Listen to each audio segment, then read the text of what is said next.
জিনিস থেকে তোমাদেরকে বানানো হয়েছে? তোমরা জানো কি তোমাদেরকে কি জিনিস থেকে আমি আল্লাহ বানিয়েছি? সেই জিনিসটার ব্যাপারে তোমাদের জানা আছে কি? মিন নুতফাতিন খলাকাহু ফাকাদ্দারা, আমি তোমাদেরকে বানিয়েছি দ্রুত গতি বীর্য থেকে। মেয়েদের বীর্যতে ডিম্বাণু, পুরুষের বীর্যে শুক্রাণু, এই দুটি বীর্যকে আল্লাহ তাবারাক ওয়া তাআলা বলছেন ওয়াস-সামাই ওয়াত-তারিক ওয়া মা আদরাকা মাত-তারিক আন-নাজমুস সাকিব ইন কুল্লু নাফসিন লাম্মা আলাইহা হাফিজ ফালইয়ানজুরিল ইনসানু মিম্মা খুলিকা মিম্মা ইনদাফিক ইয়াখরুজু মিন বাইনিস সুলবি ওয়াত তারাইব ইয়াখরুজু মিন বাইনিস সুলবি ওয়াত তারাইব। আল্লাহ তার ফ্যাক্টরি সম্পর্কে বলছে, পুরুষের মেরুদণ্ড হাড় থেকে, মেয়েদের বুকের ভিতর থেকে, দুই জায়গা থেকে সম্পদ নিয়ে আমি আল্লাহ তোমাদেরকে বানিয়েছি। মানুষ নামে প্রাণীটা আমি বানিয়েছি।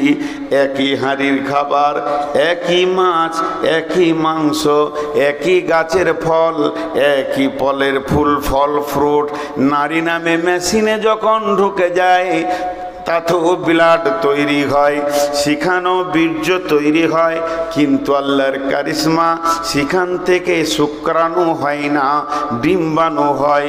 ওই একই হাঁড়ির খাবার, একই বাগানের ফল ফ্রুট, একই মাঠের শাক সবজি, পুরুষ নামে মেশিনে যখন ঢুকে যায় সেখান থেকে রক্ত হয়, বীর্য হয়, কিন্তু ডিম্বাণু হয় না, শুক্রাণু হয়। আল্লাহ তাবারাক ওয়া তাআলা বলছেন, এই দুই জায়গা থেকে নির্যাসটা আমি আমার কুদরতে বের করি। মিন নুতফাতিন খলাকাহু ফাকাদ্দারা, তারপরে সুম্মাস সাবিলা ইয়াসসারা। তুমি যে পৃথিবীতে এসেছো, তোমার রাস্তাটা কিসের রাস্তা? সেটা হাই রোড ছিল না, সেটা রেল লাইন ছিল না, সেটা বড় গেট সোনার বানানো ছিল না, চাঁদির বানানো ছিল না। আমি আল্লাহ তোমাকে দুইবার পেচ্ছাবের রাস্তা দিয়ে বের করেছি। তোমার মূল্যটা তুমি দেখে নাও, তোমার মূল্যটা তুমি জেনে নাও। সুম্মা সাবিলা ইয়াসসারা, এত সংকীর্ণ রাস্তা দিয়ে তোমাকে পৃথিবীতে এনেছি, এই রাস্তাটাকে প্রশস্ত আমি করেছি তোমার জন্যে। এটা তোমার মায়ের জন্যে সুন্দর প্রশস্ত করেছি।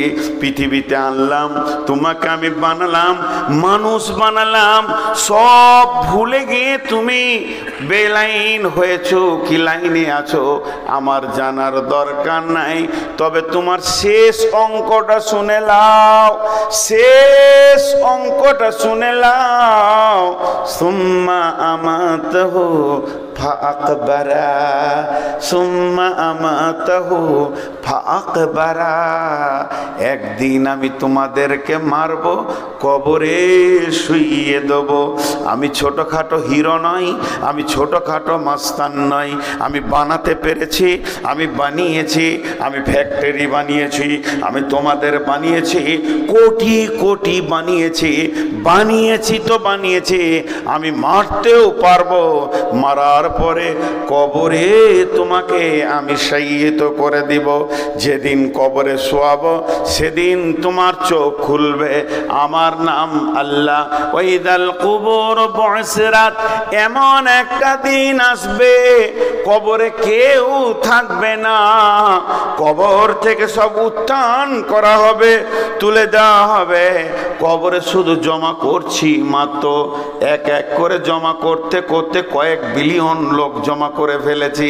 আল্লাহ জন্মের ব্যাপারে বলছেন, ইয়া আইয়ুহান নাসুত্তাকু রাব্বাকুমুল্লাযী খালাকাকুম মিন নাফসিন ওয়াহিদাতিন وخلق منها زوجها وبث منهما رجالا كثيرا ونساء واتقوا الله الذي تساءلون به والأرحم إن الله كان عليكم رقيبا হে বিশ্ব মানব সকল ওই আল্লাহকে ভয় করো সে আল্লাহ কত ক্ষমতাবান একটা মানুষকে হাত দিয়ে তৈরি করেছে তৈরি করার পর তার পাশলি হাড্ডি এবং আত্মা সম্পৃক্তে তার বিবিকে বানিয়েছে তাহলে একটা নারী হলো পুরুষ হলো এই দুটি মেশিন দিয়ে সারা পৃথিবীতে ও বাচ্চা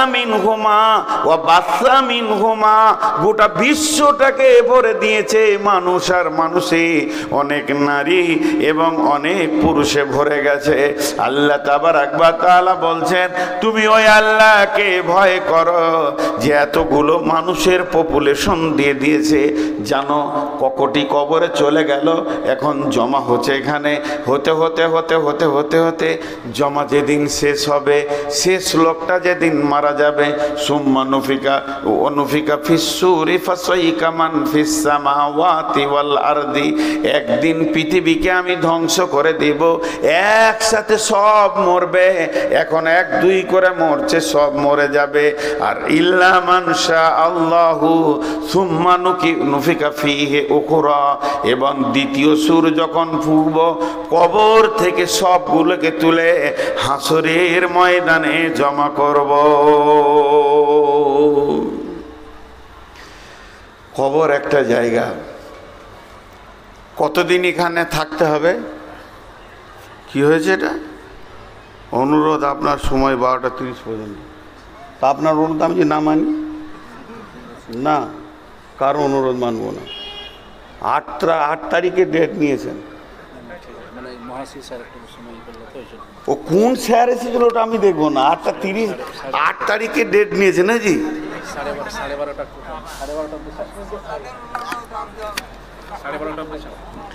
সুগারের রুগী তো শুনেন যে জালসাই যেছি বলছি 2টা মিষ্টি খান কিছু হবে না আচ্ছা 2টা মিষ্টি প্রতিদিন খেলে তো প্রতিদিনই হয়ে যেছে ভাই একটা ছোট্ট গল্প শুনেই মাঝে এই এক রাজা নিয়ত করেছে যে আমি সারা বিশ্বে নাম লিব আমার নামটা যেন গোটা পৃথিবীর লোক একসঙ্গে করে তো নিয়ত করেছে একটা দুধের পুকুর করব পুকুর সবাই তো পানির পুকুর করে ও দুধের করবে দিয়ে মিস্ত্রিকে দিয়ে ঢালাই দিয়ে পুকুরটা বিরাট বড় করে মোজাক দিয়ে ভালো করে করে দিয়েছে এবার খালি পড়ে আছে আর লম্বা একটা ড্রেন করেছে আর এলাকার সমস্ত ঘোষকে বলেছে সব 1 কলসি করে পানি দিবি 1 কলসি করে দুধ আজ রাতে দিয়ে দিবি তাহলে 1 কোটি ঘোষকে বলেছে তোরা কোথা পাবি জানি না 1 কলসি দুধ এই ড্রেনে ঢেলে দিবি সকালে উঠে দেখবো যে হ্যাঁ দুধের পুকুর হয়ে গেছে আমার নাম হয়ে যাবে ইংলিশ চ্যানেলে আমার নাম চলে আসবে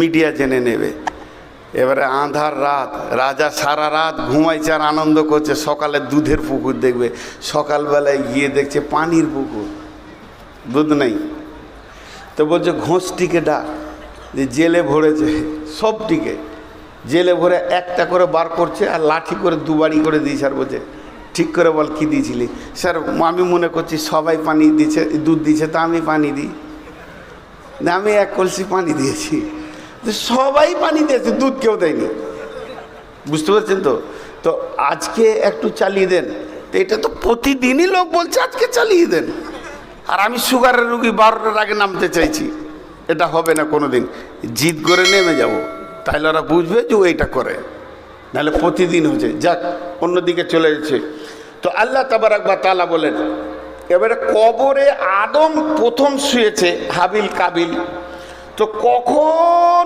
শুয়েছে ডেট তারিখটা জানি না আমরা একদিন জিজ্ঞেস করছি একটা সাইকুল হাদিসকে আমি নিজে প্রশ্ন করছি যে বলতো আদম আলাইহিস সালাম কতদিন আগে পৃথিবীতে ছিল কতটি বছর আগে এটা বলতে পারলে বোঝা যাবে যে এতগুলো মাল যে পৃথিবীতে তৈরি হয়েছে এখন 800 কোটি আছে তাহলে ওই দুটো প্রথম শুরু হয়েছে যে এতগুলো হয়ে গেল এত বছরের মধ্যে তা আল্লাহ তাবারক ওয়া তাআলা বলছেন প্রথম কে শুয়েছে ক তারিখে আল্লাহই জানেন কিন্তু যেদিন পৃথিবী ধ্বংস হবে, সবাই একসঙ্গে মাটি চাপা পড়ে যাবে, কিন্তু সেই দিন একটা জোনাকি পোকা, পিপুলিকা বেঁচে থাকবে না, প্রাণ যতগুলো আছে চলে যাবে। ইল্লা মানশা আল্লাহ, আল্লাহ যাকে ইচ্ছা করবেন তাকেই বাঁচিয়ে রাখবেন, এটা একটা আলাদা কথা। কিন্তু দ্বিতীয় সুর যখন ফুঁকবে, কবর থেকে উঠবে, ওই কথাটা আল্লাহ এক কথাই বলে দিয়েছেন, ওয়াইদাল কুবুর বুসিরাত, কবরে একটি থাকবে না, সব উঠে যাবে, পাগলা খাপা, ছোট বড়, নারী পুরুষ, শিক্ষিত অশিক্ষিত, সব ময়দানে উঠে যাবে।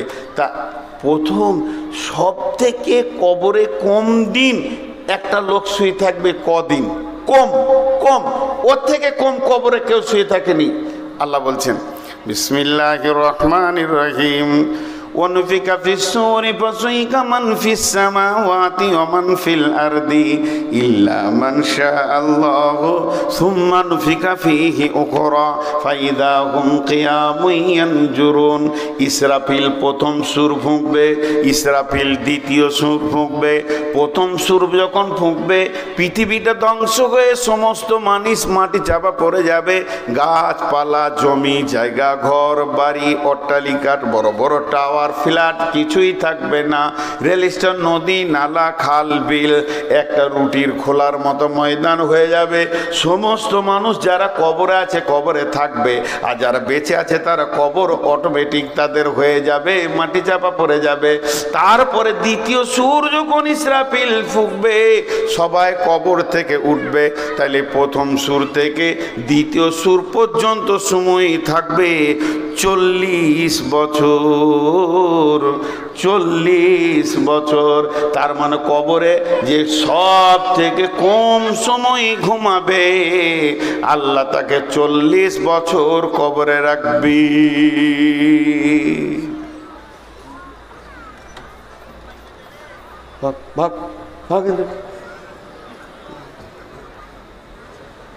মাথা গরম করতে এসছে তো 40 বছর কবরে থাকবে। হাজি কবরে যাব না, খালি একজন বলেন। মাঝে একটা কথা বলি, কবরের আরেকটা নাম আছে আলামে বারজাক। ওই সময়কালটাকে বারজাক বলা হয়েছে, মৃত্যুর পরের জীবন আর হাসরে মাঠে উঠার জীবন। বারজাক শব্দটা কেন বললে, সবাই কবর পাবে না। আমরা যতজন আছি, কজনের কপালে কবর আছে না নাই? কাউকে হয়তো পানি জাহাজে ডুবে মরে গেছে, কারো লাশ গুম হয়ে গেছে, কাউকে পুড়িয়ে দিয়েছে গাড়ি সহ আগুন লাগিয়ে, কাউকে হাঙ্গড়ে গিলেছে, কাউকে গুম করে দেওয়া হয়েছে, কারো লাশকে বস্তায় ভরে পচিয়ে দেওয়া হয়েছে। আর হিন্দু ভাইদের চিতাতে পোড়ানো হচ্ছে, বর্গীদের সোজা করে পুঁতে দেয়, খ্রিস্টানদের পূর্ব পশ্চিম সমাধি করে, আরেকটা জাতি আছে বসিয়ে রেখে তাকে পুঁতে দেয়। বিভিন্ন রকম করা হচ্ছে পৃথিবীতে। শুধু মুসলিমরাই কবর দেয় তাই না, ইহুদিরা দেয়, তাদের মতো তারা দেয়। তাই যে তার জন্য আল্লাহ নবী বলছেন এই সময়টাকে বারজাক কাল বলে। আল্লাহ রসুল বলছেন বিসমিল্লাহির রহমানির রহিম, ইদা ওয়াদিয়াল মাইয়াতু ফিল কবরি আতাহু মালাকানে ফায়াকুলানে মান রব্বুকা মা দীনুকা ওয়া মান নবিয়ুকা। ইদা ওয়াদিয়াল মাইয়াতু ফিল কবরে, যখন মাইয়াতকে কবরে রেখে দেয়া হয়, আতাহু মালাকানে, তখন দুইটা ফেরেশতা আছে, তারা দুইজনা একই সঙ্গে বলে, একা একা বলে, একজন শুনে তা নয়, দুইজন দৌত কণ্ঠে বলে, ফায়াকুলানে মান রব্বুকা, তোমার রব কি, মা দীনুকা, তোমার দিন কি, মান নবিয়ুকা, তোমার নবীকে। আল্লাহ নবী বলছেন এই প্রশ্নটা শুধু মুসলিমদের হবে তা নয়, চিতাতে যখন মানুষকে শোয়ানো হয়, ওকে আগুন দেওয়ার আগে ওই প্রশ্ন ওর হয়ে যাবে। বর্গীদের পোঁতা হয়, খ্রিস্টানদের সমাধি হয়, যত রকম হবে না হোক না কেন, মরার পরে বিদায়ের সময় তার সেই প্রশ্নটা হয়ে যাবে। ইয়ার আল্লাহ নবী বলছেন এই তিনটি প্রশ্ন থেকে পৃথিবীর কোনো মানুষ বাদ যাবে না। আল্লাহর নবী পরিষ্কার বলে দিয়েছেন, ইদা ওয়াদিয়াল মাইয়াতু ফিল কবরি আতাহু মালাকানে ফায়াকুলানে মান রব্বুকা মা দীনুকা ওয়া মান নবিয়ুকা। একটি মজার কথা কি, এখানে একটা মাইয়াত হয়েছে, জি, লাশটা এখানে পড়ে আছে। কোনো একজন ইমামতি করবেন, সবাইকে বলছে ভাই সকল, জানা যায় যে সব লোক এসছেন, আপনারা কাতার সোজা করে দাঁড়িয়ে যান। সব দাঁড়িয়ে গেল। যতটি লোক এসছে সবারই ধারণা আমরা বিদায় দিতে এসছি একটা লোককে। সবারই ধারণা হাজী সাহেব মারা গেছেন, ওকে বিদায় দিতে এসছি। বাড়ি থেকে যখন বের হচ্ছে ভেলিয়ানের লোক, এই পাশের শুক্রাবাদের লোক, লোহাপুরের লোক, আর শ্রীপুরের লোক, যে কোনো গ্রামের লোক মোটর সাইকেল নিয়ে সাইকেল নিয়ে বের হচ্ছে। আর বাড়িতে সবাই বলছে বড় খালু মারা গেল, চাচা মারা গেছে, মামা মারা গেছে, যাই, চার শ্বশুর মারা গেছে, অমুক মারা গেছে, কেউ বলছে হাইসা মারা গেছে, যাই একটু জানাজায় শরিক হয়। জানাজায় শরিক হয় মানে হাজী সাহেবের উপকার হবে না, জানাজায় শরিক হয়, মাইয়াতের কিছু লাভ নেই। চলেন দুটি জিনিস খেয়াল করেন। বিসমিল্লাহির রহমানির রহিম। আফালা ইয়ালামু ইযা বুসিরা মা ফিল কুবুর ওয়া হুসিলা মা ফিস সুদূর ইন্না রাব্বাহুম বিহিম ইয়াওমাইদিল লাখাবীর। আল্লাহ নবী বলছেন, যখন তুমি গোরস্থানের কাছে যাবে, আপনাদের পেছনে গোরস্থান রয়েছে, তো ওখানে গিয়ে বলো আসসালামু আলাইকুম ইয়া আহলাল কুবুরি ইয়া আহলাদ দিয়ার ইয়াগফিরুল্লাহু লানা ওয়া লাকুম ওয়া আনতুম সালাফুনা ওয়া নাহনু বিল আসরি। আমি মজলিসে উঠলাম, আসসালামু আলাইকুম, অপেক্ষা করলাম আপনারা সালামের উত্তর দিবেন, কিন্তু দুই জায়গায় অপেক্ষা করা যাবে না। রাস্তায় দেখা হলো আসসালামু আলাইকুম, ওয়ালাইকুম সালাম, দুই জায়গায় অপেক্ষা করা যাবে না। একটা হলো যখন মসজিদে ঢুকবেন, ওয়াসসালাতু ওয়াসসালামু আলাইকা ইয়া রাসূলুল্লাহ, আল্লাহুম্মা ইফতাহ লি আবওয়াবা রাহমাতিকা, ডান পাট আগে দিয়ে আসসালামু আলাইকুম বলে ঢুকে গিয়ে মসজিদের প্রথম ইবাদত হচ্ছে 2 রাকাত সালাত, 2 রাকাত তাহিয়াতুল মসজিদ পড়ে নাও। তাহলে এখানে জানো যে আল্লাহর কোনো ফেরেশতা, কোন নেক বান্দা, কোন জিন আছে, মসজিদে গিয়ে তুমি সালাম দাও, সালামের উত্তর ঠিক দেনেওয়ালা আছে, উত্তরের অপেক্ষা তুমি করিয়া না। আর যখন তুমি কবরস্থানে যাবে, গোরস্থানে তুমি সালাম দাও, সালাম দাও মানে ওখানে সালামটা হয়ে যাবে দিয়া, হে কবরবাসী, ও যত মৃত্যু ব্যথিত কবরবাসী শুয়ে রয়েছ, তোমাদের আপনারা মৃত্যু যন্ত্রণা সহ্য করে নিয়েছে, এখন নীরব নগরে শুয়ে আছো, আমি একজন জীবিত তোমাদেরকে দোয়া দিছি, তোমাদের উপরে আল্লাহর শান্তি বর্ষিত হোক। আল্লাহ তোমাদেরকেও মাফ করুন, আমাদেরকেও মাফ করুন। তোমরা আগে এসেছো, তোমাদের সময় কাল আগে ছিল, তোমরা আগে পৌঁছে গেছো, আমরাও পেছনে পেছনে তোমাদের এই জায়গাতেই আসবো।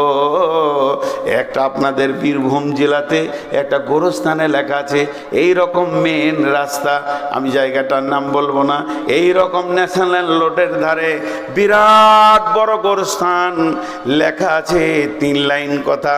প্রথম লাইনে লেখা আছে, হে পথিক, চলার পথে আমাদের জন্য দোয়া করে যাও। হে পথিক, চলার পথে আমাদের জন্য দোয়া করে যাও। দ্বিতীয় লাইনে লেখা আছে, হে পথিক, তোমরা আজকে যেখানে, আমরা কালকে ছিলাম সেখানে, তোমরা আজকে যেখানে, আমরা কালকে ছিলাম সেখানে। হে পথিক, আজকে আমরা যেখানে, তোমরা আগামীকাল হয়ে যাবে সেখানে। অতএব দোয়া করে যাও। অতএব বন্ধুরে আমার, আল্লাহ তাবারাক ওয়া তাআলা রাসূল বলছেন ইয়াগফিরুল্লাহু লানা ওয়া লাকুম ওয়া আনতুম সালাফনা ওয়া নাহনু বিল আসরি। তোমরা আগে আগে এসেছো, আমরা পেছনে পেছনে যাব। এবার একটা এখানে লাশ পড়ে আছে, আমি ইমামতি শুরু করেছি, দোয়া করতে শুরু করলাম, আল্লাহুম্মা গফির লিহাইয়িনা ওয়া মাইয়িতিনা ওয়া শাহিদিনা ওয়া গায়িবিনা ওয়া সাগীরিনা ওয়া কাবীরিনা ওয়া যাকারিনা ওয়া উনসানা আল্লাহুম্মা মান আহইয়াইতাহু মিন্না ফাহি আলাল ইসলাম ওয়া মান তাওফাইতাহু মিন্না ফাতাওফাহু আলাল ঈমান। 10টা কথা বললাম। আল্লাহুম্মা গফির লিহাইয়িনা, প্রথম দোয়া করলাম যত জীবিত আছে আল্লাহ তাদেরকে তুমি মাফ করো। আগে জীবিত এসেছি মাইয়াতকে দাফন করতে, দোয়া দিছি জীবিতদেরকে। দ্বিতীয়বারে বললাম ও মাইতিনা, মৃত্যু ব্যক্তিকে তুমি মাফ করো। ও শাহিদিনা ওয়া গায়বিনা, যে হাজির আছে তাকে মাফ করো, যে গায়েব আছে আসতে পারেনি তাকে মাফ করো। ও যাকা সাগীরিনা ওয়া কাবীরিনা, ছোটদের মাফ করো, বড়দের মাফ করো। ও যাকারিনা ওয়া উনসানা, পুরুষকে মাফ করো, নারীকে মাফ করো। তাহলে কাদের জন্য দোয়াটা হচ্ছে দেখেন, মৃত্যু ব্যক্তিকে শুধু একবার বলা হয়েছে, পাকা সুদারু মরেছে, পাকা সুদারু মরেছে। আর পৃথিবীর লোক এসে জানাজা পড়বেও জান্নাত চলে যাবে, কোনো দিন হবে না। যেমন আমল করবে তেমন যাবে। মানুষ মরে গেলে আমলের লাইন কেটে যায়। অতএব বন্ধুরে, কবর এমন একটি জায়গা, কবরে যাওয়ার আগে কবরের পূর্ব পরিস্থিতি তৈরি করে নিতে হবে। আল্লাহ নবী বলছেন, সেই মাইয়াতকে যখন প্রশ্ন করা হবে, মাইয়াত যদি ঠিক ঠিক ঠিক উত্তর দিতে পারে, মাইয়াত যদি ঠিক ঠিক উত্তর দিয়ে দেয়, তার জন্য জাহান্নামের দরজাটা খুলে দেওয়া হবে। জাহান্নামের আগুন যেন ছিঁড়াছিঁড়ি করছে, গর্জন মারছে।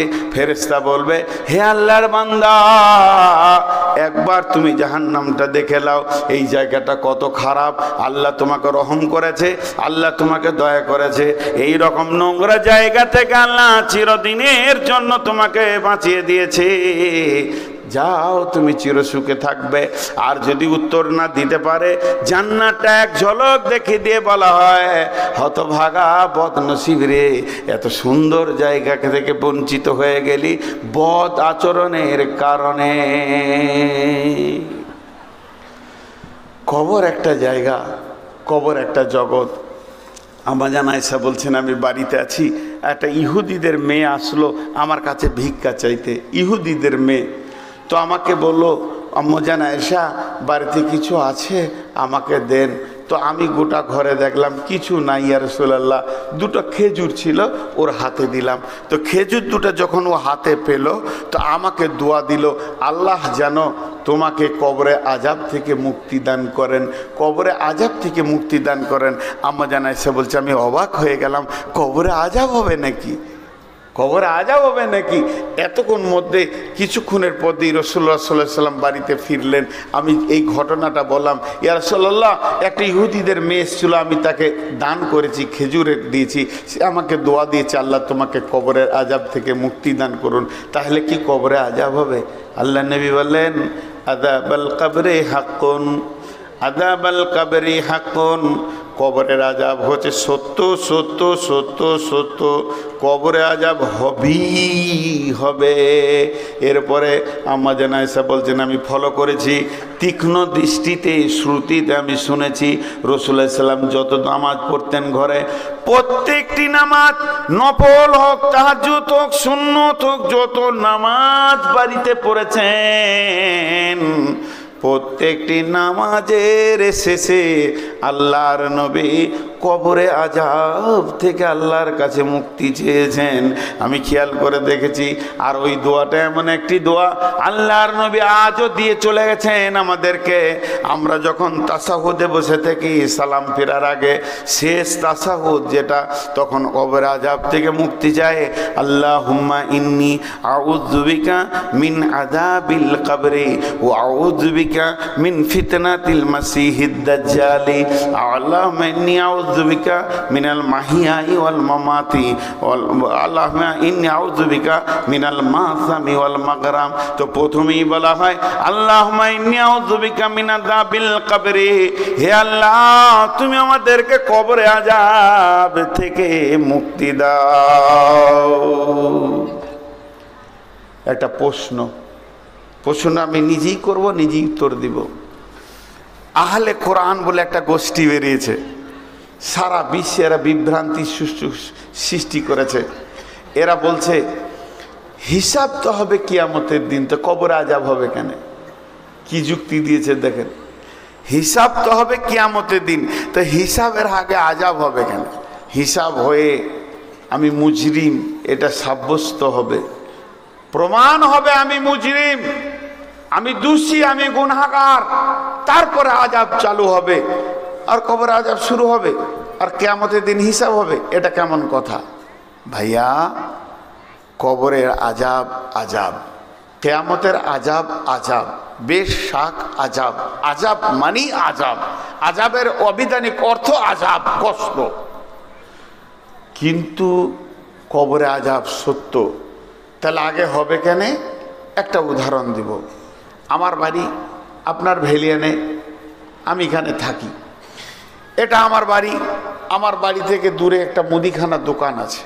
আমি দেশ বিদেশে ঘুরি, ঘরে কম থাকি, ওই দোকানে আমি 12 মাস মাল খাই। সেখানে আমার একটা খাতা আছে, মাল আনি দেয়, সে দেয়, আমার কাছে টাকা চাই না, মাসের শেষে পেমেন্ট করে দিই, আবার কখনো 2 মাসে করি, এইটা চলে। একটা কথা বলেন, আমি দোকানদারকে বলছি ভাই মনে হয় 3 মাস আপনাকে টাকা দিইনি, কতদূর কি হলো? আমার তো আইডিয়া হচ্ছে যা খেয়েছি তাতে 40-এর ঘর ঢুকে গেল নাকি। তা দোকানদার হাসতে হাসতে বলছে মৌলানা আপনি খান না, অসুবিধা কি আছে, খান। তা আমিও একটু ব্যস্ত, তো হিসাবটা এই এপ্রিল মাসের শেষে বসবো কিংবা মে মাসের 10 তারিখে বসবো। হিসাবের একটা ডেট হয়ে গেল, হিসাবের দিন হয়ে গেল। তারপরও আমি মালদা যাচ্ছি জালসা করতে, পকেট থেকে একটা 20,000 টাকার বান্ডিল ও টেবিলে নামিয়ে দিলাম, এটা জমা করে এলেন। আচ্ছা ওইটা যদি জমা করে এলাই, ওর কি অসুবিধা আছে কিছু? জি ভাই অসুবিধা আছে। আমি আইডিয়া করছি 50-60 হাজার হয়ে যাবে, তো 20-30 হাজার টাকা দিয়ে গেলাম। হিসাব হচ্ছে 10 তারিখে। 10 তারিখে বসে দেখছি টোটাল আমার মাল নেওয়া হয়েছে 60,000 টাকা, 60,000 টাকা। তাহলে কি ওই 20,000টা মাইনাস হবে না? 20-30 হাজারটা মাইনাস হবে না? হবে। তো কবরের আযাব সত্য, কিয়ামতের মাঠে যেদিন হিসাব হবে সেই দিন এই আযাবটা ওই আযাবের মাইনাস হবে। আল্লাহর নবী বলছেন মুমিন কালেমাওয়ালা যারা শাহাদু আল্লাহ ইলাহা ইল্লাল্লাহু ওয়া শাহাদু আন্না মুহাম্মাদান আবদুহু ওয়া রাসূলুহু পড়েছে, শিরক মুক্ত জীবন যে ব্যক্তিটা করে ওই পৃথিবীতে যত কষ্ট পায়, রাস্তায় চলতে চলতে যদি পায়ে একটা ছোট্ট কাঁটা ঢুকে যায়, একটা কাঁকড়ে যদি আঘাত পায়, তার জন্য তার গুনাহ মাফ হয়ে যায়। তাহলে আল্লাহ মুমিনকে কি সুন্দর করে বানিয়েছেন। মুমিনের জীবনে সামান্যতম কষ্ট হবে আর তার আযাব মাফ হয়ে যাবে, তার গুনাহ মাফ হয়ে যাবে। তাহলে জেনে নেন পৃথিবীতে যদি এটা হয়, চলার পথ তো আমার হিসাবের দিন কিয়ামতের দিন আছে, এই চলার পথে পড়ছে কবর। আল্লাহ যাদের প্রতি দয়া করে 2-4টা 10-20 গুনাহ, সামান্য গুনাহ যার আছে, কবরে আযাবেই সেটা মিটে যাবে। এমনও লোক আছে কবরেই তার আযাব শেষ হয়ে যাবে, কিয়ামতের মাঠে সে মুমিনের দলে উঠবে। যদি কবরে আযাব শেষ না হয়ে যায়, তার গুনাহ যদি শেষ না হয়, কিয়ামতের মাঠে 50,000 বছর দাঁড়িয়ে থাকবে। কোন চিঠি এটা পরে বললেই তো হয়, কথার মোশনে দিচ্ছেন, তার মানে কথাটা স্টপ করে আপনাকে এটা বলতে হবে এখন। হ্যাঁ ও দান দেন আপনারা মাছের জন্য দেন। কে কত দিবেন আল্লাহর রাস্তায়? 2-5 হাজার যার কাছে যা আছে দেন। দানের জন্য বলছে, মানে স্টপ বায়না আর কি, দানা দেই করে। কোথায় এসেছি রে বাপ? দান আদায় হবে ইনশাআল্লাহ। তো সঙ্গে সঙ্গে পৃথিবী থেকে চলা থেকে কিয়ামত পর্যন্ত যত কষ্ট পাবে মুমিনের গুনাহ মাফ হবে।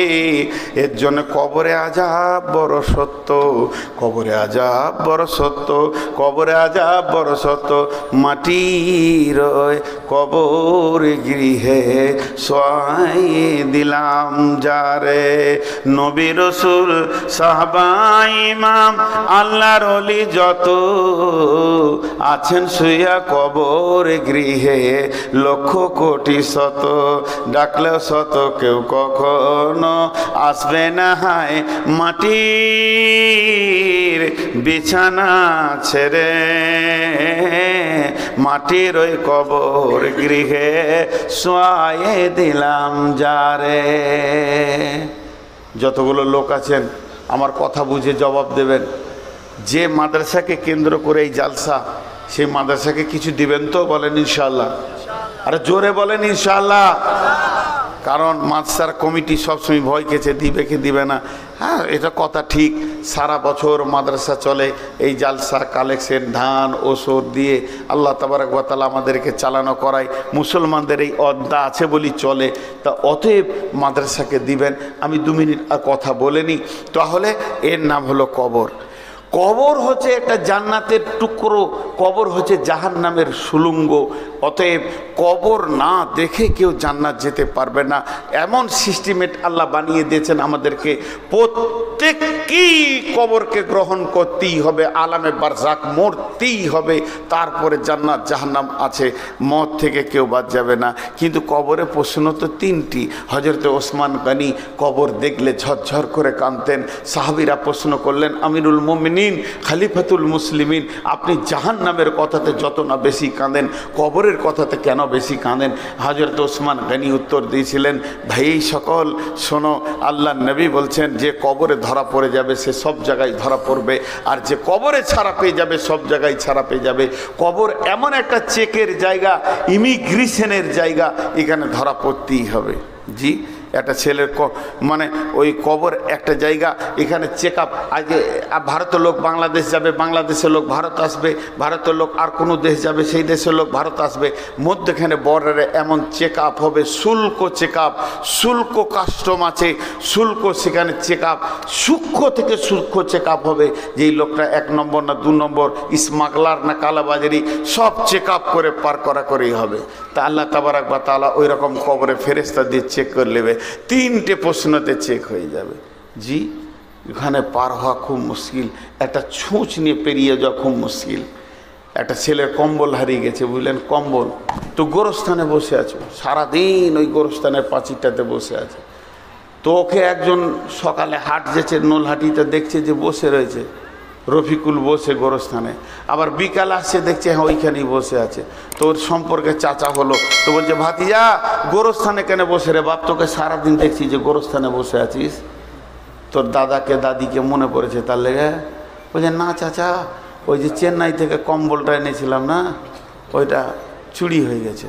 আমার তো ঘর ভালো নয়, ভাঙাচোরা ঘর, আমি কাজে গেছি খাটতে কোথা, আর কে চুরি করে নিয়েছে।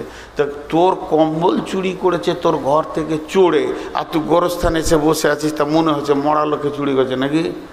ওরা দিবে? এই বল ভাই কে নিয়েছিস, দিয়ে দে। যেখানে 5টা লোক আছে জাল সাথে বল একবার মাইকে, আমার কম্বলটা লাল কম্বল নিয়ে চোখে দিয়ে দাও। তো কবরস্থানে বসেছি, খেপা নাকি তুই? ও তখন ওর চাচাকে বলছে, খেপা আমি লয়, খেপা তুমি। কেন? বলে তারতেও হাঁপ দৌড়তেও হাঁপ। হাঁপ মানে কি? দৌড়লে হাঁপ লেগে যায়, হিসফিস করে, ওটাকে হাঁপ। এক কথাই বলছে তারতেও হাঁপ দৌড়তেও হাঁপ। আমি আপনার কাছে আম চুরি করেছি একটা, আর আপনি আমাকে লাঠি নিয়ে তেড়েছেন 3 কিলোমিটার। লাভ কি হলো আপনার? আমি যতটা দৌড়েছি আপনি ততটা দৌড়েছেন, চোরও যতটা দৌড়েছে বাড়ির মালিক অতটাই দৌড়েছে। তার থেকে আমি আম পেয়েছি 50 হাত দূরে ছিলাম, এইটাই পার্থক্য। তা লাভ কি হলো? যে মালিক হয়েও তাকে ধরতে হলো, তার লাভ কি হলো? ও তো বলছে চাচা আপনি খেপা আছেন, আমি খেপা লই, তার তো হাঁপ দৌড়তেও হাঁপ। আমি কম্বলওয়ালার পেছনে কেন দৌড়বো? আমি চেক আপের জায়গায় বসে আছি, যেখানে যাক কম্বল ফেলে যেতে হবে এখানে। আমি দরখাস্ত দিতে এসেছি মেন গেটে, এইদিকে ঢুকতেই হবে, আমার কম্বলকে ফেলে দিয়ে তারপরে যেতে হবে। কারো বাবার ক্ষমতা নেই একটা ছুঁচকে নেই কবরে পার হয়ে চলে যায়। চারটিখানি কথা নয়, জমি জায়গা সব দাবিয়ে নিচ্ছি, সব ওখানে শুল্ক বেরিয়ে যাবে। কিন্তু শুনেলেন হযরত ওসমান বলছেন কবরে যে বেঁচে যাবে সব জায়গায় বেঁচে যাবে। কথাটা একবার সত্য নয়, দুবার সত্য নয়, হাজারবার সত্য, লাখবার সত্য। তাহলে কবরে প্রশ্ন কয়টা হবে? কবরে প্রশ্ন হবে তিনটি, মান রব্বুকা মা দীনুকা মান নবিয়ুকা। তাহলে আমার প্রশ্ন হলো, আমার আবার মনে প্রশ্ন তৈরি হলো, এত নামাজ পড়ে কি হবে, এত রোজা রেখে কি হবে, এত রাতে তাহাজ্জুদ পড়ে কি হবে, না চুরি করো না, ডাকাতি করো না, বেঈমানি করো না, খবরদার না, এই করো না ওই করো না, সব যার যা মন যাবে করে যান। আর তিনটে প্রশ্নের উত্তরটা মুখস্থ করলেন, ভেজাল চুকে যাবে।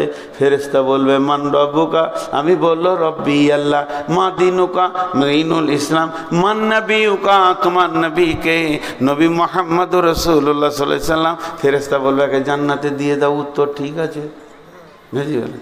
সারা জীবন সুদ খাও, চুরি করো, লম্পটি করো, জুয়া খেলো, তাস খেলো, যার যা মন যাবে করো, প্রশ্ন তিনটে খালি মুখস্থ করে নিতে হবে ছেড়ে, যেন ভুল না হয়। তাই যদি হতো বুদ্ধি দিয়ে পার হয়ে যাওয়া, একটা মৌলবি জাহান্নাম যেত না, সব মুখস্থ আছে। 2 বছর যে মাদ্রাসা দেখেছে তার মুখস্থ হয়ে গেছে কবরের প্রশ্নের উত্তর। আমি তো বাচ্চাতে মুখস্থ করেছি যখন মাদ্রাসা 1-2 বছর থেকেছি। এই যাও মান রব্বুকা রব্বি আল্লাহ, মা দীনুকা দীনুল ইসলাম, মান নবিয়ুকা নবী মুহাম্মদ রাসূলুল্লাহ সাল্লাল্লাহু আলাইহি সাল্লাম, হয়ে গেল। তাহলে আমাকে আর কে আটকায়? আমাকে কে আটকায়? জি, একটা ছোট্ট গল্প আবার শোনাবো। এক বুড়ি মানুষ মানে মুরব্বী। আমার মাকে আমার খুব কম মনে পড়ে। আমার মা আমাকে 5 বছর 6 বছরে রেখে দুনিয়া থেকে চলে গেছেন আল্লাহর ডাকে। আমার মাকে আল্লাহ জান্নাত নসিব করুন। কিন্তু আমার চাচিকে খুব মনে পড়ে। তো চাচির কাছে যখন বসতাম, খুব মুরব্বী মানুষ, সাদা সিধে মানুষ ছিল, কোনো প্যাঁচ বুঝতো না। তো ও বসলি একটা কথা বলতো, কি কবরে জবাব দিব? ওর আখেরাত ফাকেরাত অত হাদিস মুখস্থ নেই, কবরে কি করে জবাব দিব রে বাবা, কবরে কি করে? ওর একটা জিনিস মনে পড়তো, তাহলে কবরকে ভয় করে।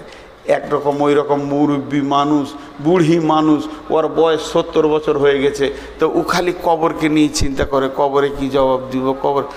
ওর পেটের বেটা ল নিয়ে পড়তে গেছে, আইন পড়তে গেছে, তর্ক পড়তে পড়তে নাস্তিক হয়ে গেছে।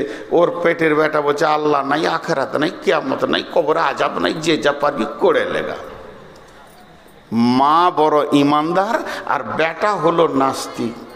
এবার বেটাকে তো মা খেতেই দিবে, মা খেতে দিচ্ছে। সকালে উঠে কোর্ট যাবে, তো রুটি দিছে, তরকারি দিচ্ছে, আর বলছে বেটা নামাজ পড়ে বাবা, কবরে কি জবাব দিবি? তো রুটি খেতে খেতে বলছে তুই বুঝিস না গে, বলা খাম খায়া তো তুই বুঝিস, বড় আম বুকেই না। ই জানে আর মাথায় কিছুই নেই। মা তো ঘুরিয়ে ঘিরিয়ে একটাই কথা বলছে, কবরে কি জবাব দিবি? 3 দিন কোর্ট বন্ধ আছে। সকালবেলায় উঠে খাতা কলম নিয়ে মসজিদে হাজির। ইমাম সাহেব দেখছে গাঁয়ের পাকা খচ্চরটা আসছে আর কি। গোটা দুনিয়া ওকে চিনে যে ইসলাম মানে না, কিছুই মানে না। তাও ইমাম সাহেবকে বলছে, ওই ইমাম সাহেব শুনেন, কথাবার্তা দেখেন ওর, আপনারা সব মানুষকে বিভ্রান্ত করে রেখে দিয়েছেন, কি সব কবর ফবর বলছেন, কবর কি প্রশ্ন হবে বলেন তো? বলে ইজাউ জিয়াল মাইয়াতু ফিল কবরে আতা হুমালা কানে ফায়াকুলানে মান রব্বুকা মা দীনুকা মান নবিয়ুকা। বলে দাঁড়ান আমি লিখেলি, মান রব্বুকা মা দীনুকা মান নবিয়ুকা। উত্তর কি হবে? রব্বি আল্লাহ দীনুল ইসলাম, নবী মুহাম্মদ সাল্লাল্লাহু আলাইহি সাল্লাম।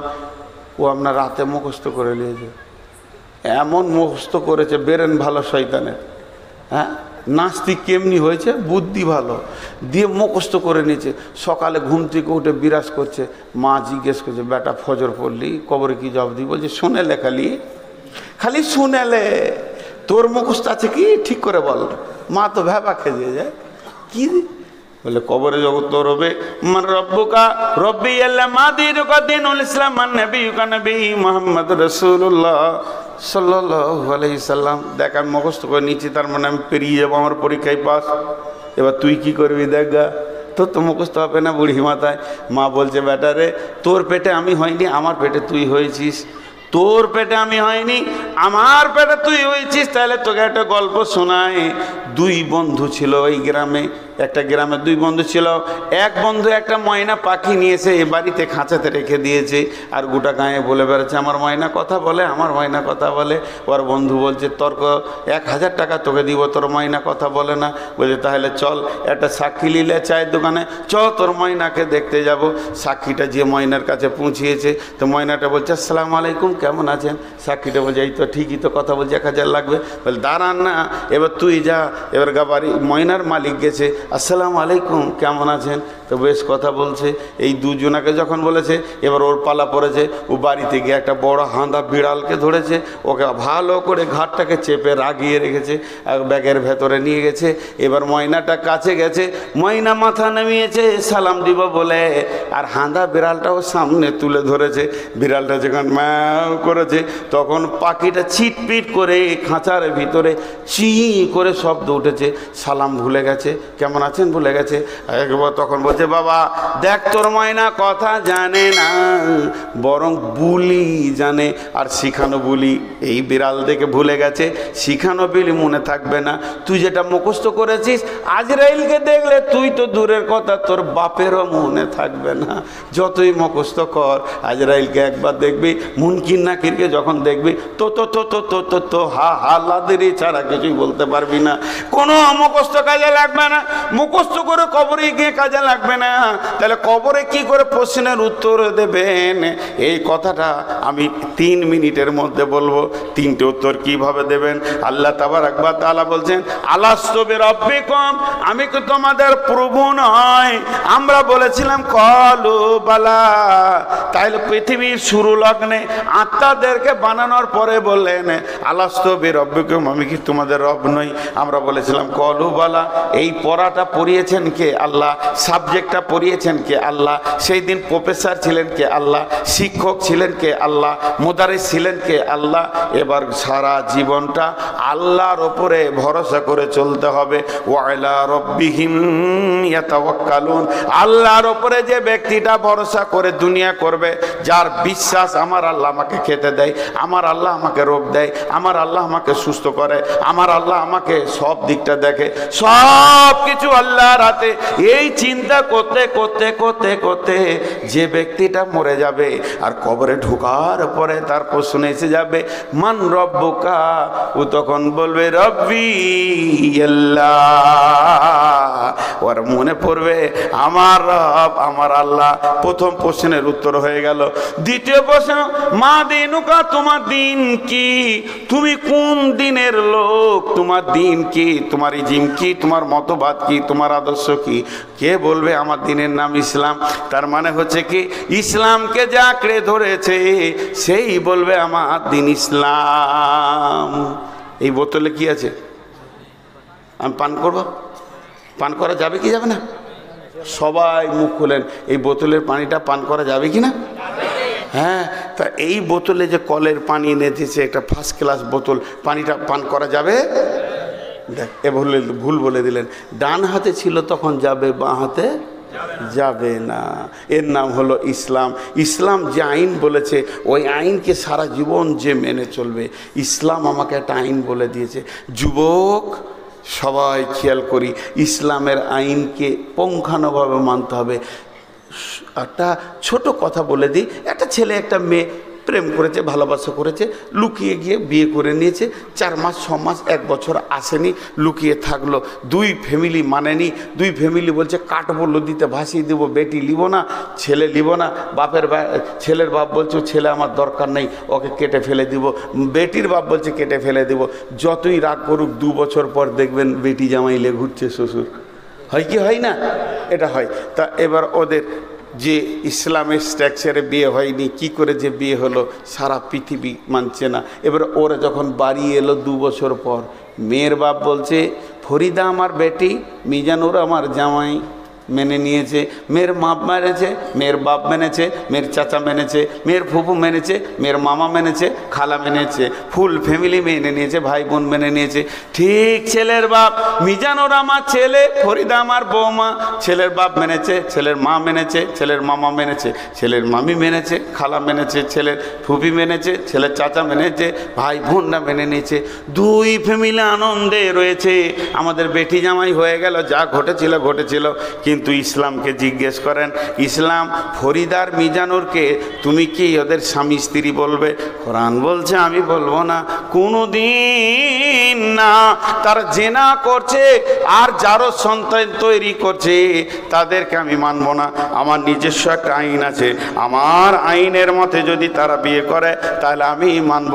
অর্থাৎ ইসলামের একটা নিজস্ব গণ্ডি আছে, আইন আছে, ওই আইনের আওতাভুক্ত নিজেকে থাকতে হবে।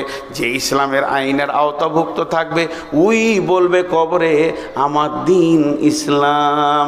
মান নবিয়ুকা, তোমার নবীকে। আমাকে যদি বলেন তোমার নবীকে, আমি এমনি করে হাত দুটো ছেড়ে দিয়ে বলবো দেখো আমার নবীকে, আমার নবী, আমার সুন্নত, নবীর সুন্নত আছে, আমি নবীকে মানি, আমি নবীকে ভালোবাসি, আমি নবীর মতো করে চলি, নবীর মতো পেশাব করি, নবীর মতো পায়খানা করি, নবীজির মতো আমি শুই, নবীজির মতো আমি খাই, ডান হাতে খাই বাম হাতে খাই না। তার মানে আমার নবী, নবী মুহাম্মদুর রাসূলুল্লাহ সাল্লাল্লাহু আলাইহি সাল্লাম। যুবক, যতগুলো যুবক আছেন, খালি একবার ছোট করে বলছি, রাগ না করলে ভালো হয়। এই যে চুলটা চারিদিকে নাড়া, এইখানে জুতোর বিরাস, এটা কোন নবীর সুন্নত? এটা কোন নবীর সুন্নত? আপনি ওই চুলটা এমনি করে লেড়ে দিয়ে বলবেন যে এটা নবী মুহাম্মদ সাল্লাল্লাহু আলাইহি সাল্লাম করেছিলেন।